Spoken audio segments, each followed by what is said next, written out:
Hello and welcome to the English Forum. I'm SK Yadav. Today I'm going to tell the plot summary of Look Back in Anger in detail. So let's begin. Act 1. Look Back in Anger takes place over 3 acts and approximately 4 months. The setting is Jimmy and Alison Porter's a small attic apartment. The play opens with Jimmy and his friend Cliff Lewis sitting in a leather armchairs reading papers and magazines on a Sunday night. Alison is in the room too, doing some ironing. Jimmy is the driving force of the play. He is a young man frustrated with his life and he takes his frustrations and anger out on everyone around him. At times charming and sensitive, he is often aggressive and demanding, full of opinions about the world and his wife and friends. Cliff sometimes acts as a buffer between Jimmy and Alison, though with limited effect. Alison comes from a privileged background, and Jimmy is educated but works selling sweets from a street stall. Alison's life with Jimmy is not what she hoped for when she turned away from her family to marry him.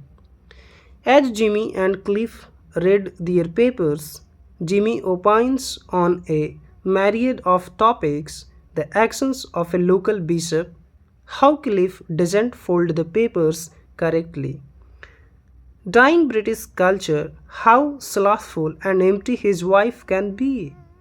He laments they are all too passive and says they need to do something in the world rather than just sitting around. Jimmy rants about how horrible Alison's mother is, how tied to the past her father is, and what a vicious political aspirant her brother is. He antagonizes Alison with the word pusillanimous, which means timid or cowardly, which he has recently learned, claiming it is the perfect word to describe her. Cliff and Jimmy being playful wrestling around the apartment, and Jimmy pushes Cliff into the ironing board. The iron burns Alison's arm. She yells at Jimmy to leave the apartment. While Cliff attends to Alison's injury, she tells him she is pregnant, but she hasn't told Jimmy yet. Cliff urges her to tell Jimmy, but she is afraid of how he will react. When Jimmy returns, Cliff leaves to get them more cigarettes. Jimmy apologizes for hurting her arm but admits he did it on purpose. He says he still can't stop wanting her after 4 years of marriage. They playful pretend to be like the stuffed teddy bear and a squirrel they keep on their dresser. It is a childish game they share as a refuge from the cruelties of the world outside. Cliff returns and tells Alison she has a phone call from her friend Helen Charles. Jimmy roots through Alison's purse while she is taking the call, telling Cliff marriage has made him predatory and suspicious. Alison returns and tells them Helena will be staying in the building while she has in town for a traveling show she is in. Jimmy does not like Helena and he argues with Alison. He says Alison is far too naive and innocent and he wishes something would happen to her to wake her from her privileged beauty sleep. Jimmy even suggests she could have a child and it could be die.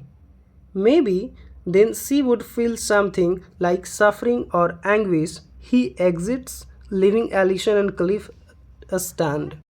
Act 2, Scene 1. 2 weeks later, Alison and Helena are preparing Sunday afternoon tea. Jimmy is playing trumpet in a room down the hall. Alison tries to explain to Helena about how difficult their marriage has become. She is cut off from her family and doesn't really have any friends but Cliff and Helena, who is always traveling. Helena had seen enough of the way Jimmy treats Alison, and she urges her friend to leave him for the sake of the baby. Helena doesn't understand why Alison married someone like Jimmy. Alison tells her about how they met and fell in love.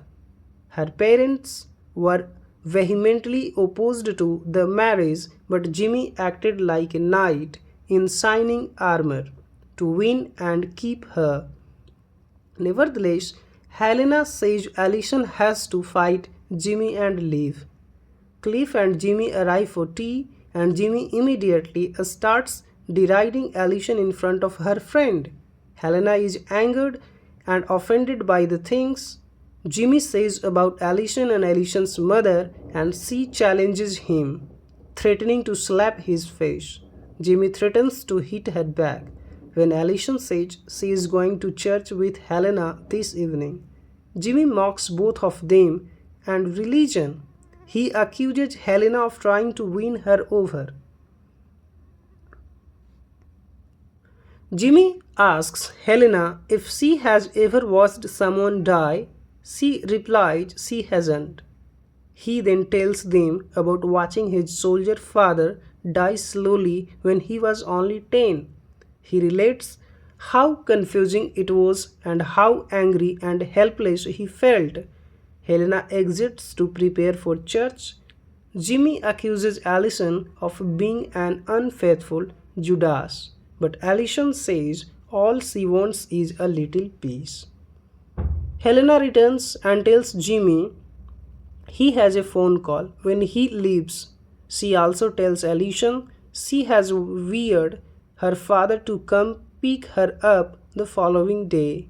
Alison agrees she will leave when Jimmy returns. He is upset. The mother of a good friend has had a stroke and is dying. He has to leave for London immediately. He expects Alison to go with him, but she silently walks to the door and leaves with Helena for church.